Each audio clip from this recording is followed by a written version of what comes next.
हमने बचपन से ये बात सुनी है कि नो पेन नो गेन, संघर्ष ही सफलता का आधार है। और संघर्ष को बड़ा ग्लोरीफाई किया गया है, इंडियन सोसाइटी में स्पेशली किया गया है, इवन दो बाहर वेस्टर्न कंट्रीज में भी काफी किया गया है। तो आज इसी विचारधारा का खंडन करने के लिए मैं यहां पे आया हूं और शुरुआत करेंगे एक बहुत ही बेहतरीन एग्जाम्पल के साथ। जो मकड़ी होती है, मकड़ी का क्या होता है, एक स्टाइल होता है। बाकी कार्निवोरस जानवर क्या है, वो अटैक करते हैं। जैसे टाइगर छुपकर अटैक करता है, चीता तेज भागकर अटैक करते हैं, उनके पास स्पीड होती है। कोई जानवर पैक में अटैक करता है, ये गुच्छे में मिलकर अटैक करते हैं। कार्निवोरस जानवरों की अगर बात करी जाए तो ओवरऑल लेवल पे मकड़ी एक बड़ी स्पेशल जानवर है। मकड़ी का अलग स्टाइल है। वो एक सिस्टम तैयार करती है, एक जाल तैयार करती है। वो सामने से जाकर अटैक करने नहीं जाती, वो एक जाल तैयार करती है। उस जाल में मक्खियां स्वयं आके फंसती हैं। तो संघर्ष की बात की जाए तो संघर्ष तो सबसे ज्यादा चीता कर रहा है, बेचारा इतनी स्पीड में दौड़ता है और दौड़ दौड़ कर उसको शिकार करना पड़ता है। जबकि स्पाइडर क्या है, उसने जाला बनाया, एक सिस्टम रेडी किया। उस सिस्टम में आकर मक्खी खुद फंसेगी और मकड़ी उसके बाद अपना उसको भोजन बना लेगी। तो इस कहानी के साथ हमने क्या सीखा कि जरूरी नहीं है कि संघर्ष करके ही आपको एडवांटेजेस मिले। बिना संघर्ष के या कम संघर्ष के साथ भी आपको काफी अच्छे रिजल्ट्स मिल सकते हैं। ये एक समझने वाले पॉइंट है।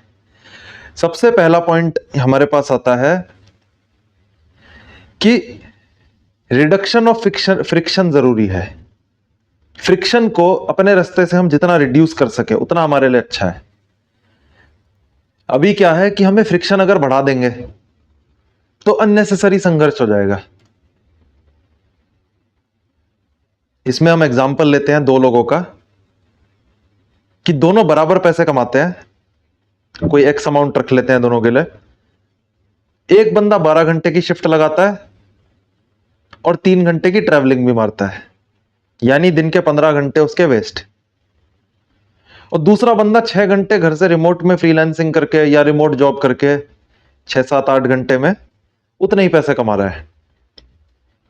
अब आम जनता को देख के लगेगा कि ये जो पहला बंदा है, ये इसकी ज्यादा रिस्पेक्ट होनी चाहिए, बेचारा कितनी संघर्ष कर रहा है। लेकिन पॉइंट यही है कि दोनों में से किसी की भी ज्यादा रिस्पेक्ट नहीं होनी चाहिए, क्योंकि दोनों सेम लेवल पे हैं। ऑफ कोर्स ट्रेजेक्ट्री देखनी जरूरी है कि किसकी ट्रेजेक्ट्री में ग्रोथ ज्यादा है।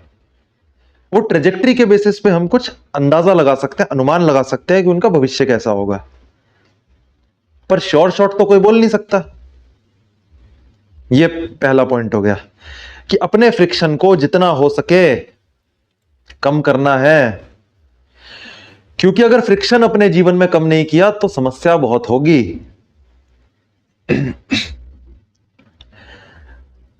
अब हमारे पास आ जाता है दूसरा पॉइंट कि हमें क्यों मेहनत करनी है।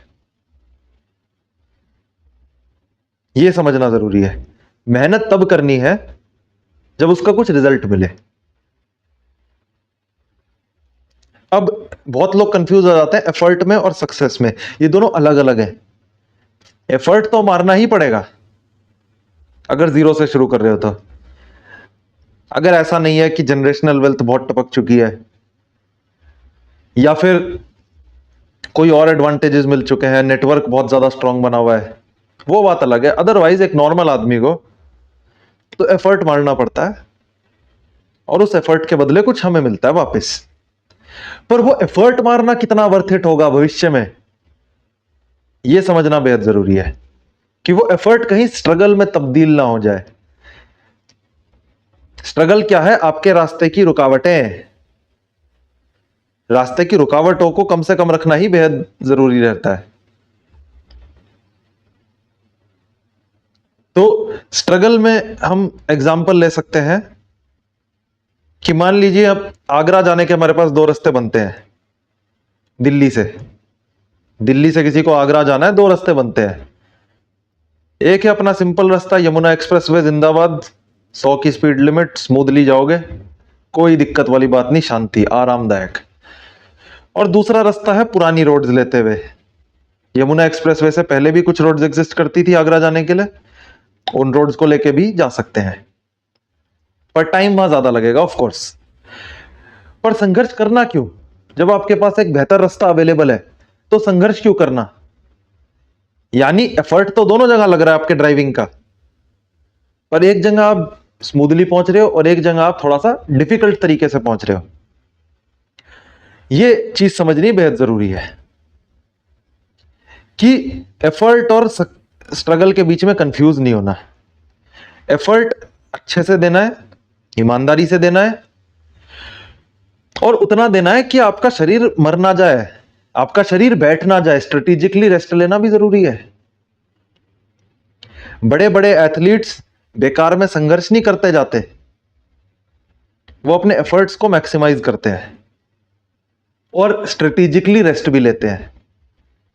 तो ये चीजों को समझना जरूरी है, क्योंकि मोटिवेशनल स्पीकर्स तो आएंगे और बड़ा बड़ा चिल्ला के बोलेंगे, अरे संघर्ष इज गुड, ग्राइंड सेट, एकदम हसल कल्चर, दुनिया हिला दो, खत्म कर दो सब, यू कैन डू इट। ये इन सब बातों का वास्तविकता से कोई लेना देना नहीं है। संघर्ष को जितना कम किया जाए, जितना सिंप्लीफाई किया जाए सामने रखी प्रॉब्लम को, और उसके अकॉर्डिंग एक्ट किया जाए, उतना आपके लिए अच्छा है। अब आ जाते हैं तीसरे पॉइंट पर, और तीसरा पॉइंट एक कॉन्सेप्ट है जिसको बोलते हैं rewards per unit of stress. कि आप अगर 1 यूनिट ऑफ स्ट्रेस अपने जीवन का लगा रहे हैं किसी चीज पे, तो उसका रिवॉर्ड कितना मिल रहा है। इस इक्वेशन को देखना बेहद जरूरी है कि ऐसा ना हो कि यूनिट्स ऑफ स्ट्रेस बहुत सारे आ रहे हैं, रिवॉर्ड आ रहा है कम। इसका बड़ा सीधा एग्जांपल है पीपल प्लीजिंग, सोशल वैलिडेशन। कि जनता को खुश करने के लिए हमने कोई एफर्ट मारा, तो एफर्ट बहुत मारना पड़ता है, क्योंकि जनता को खुश करना आसान नहीं है। बड़े बड़े नेता फेल हो जाते हैं जनता को खुश करने में, हम क्या चीज है, हम तो छोटे लोग हैं। तो उस चीज में ज्यादा एफर्ट डालना ही नहीं, क्योंकि वहां से रिवॉर्ड नहीं मिलना उतना। तो रिवॉर्ड कहां मिल सकता है? मान लो आप कोई नई स्किल सीख रहे हो जिससे कि कल को आप पैसे कमा सकते हो। मतलब बेसिकली मुद्दा वही है, एफर्ट 2 तरीके से जा सकता है। एक है पैसा कमाने के हिसाब से, या पैसा कमाने के लिए जो स्किल यूज हो सकता है उस स्किल को अर्जित करने के हिसाब से, और तीसरा हो सकता है अपनी किसी हॉबी को परस्यू करने के लिए। अगर हॉबी को परस्यू करने के लिए एफर्ट लगा रहे हो तो उसमें एक लिमिट तक ही एफर्ट लगाना है, ऐसा नहीं कि उसमें पागल हो जाना है।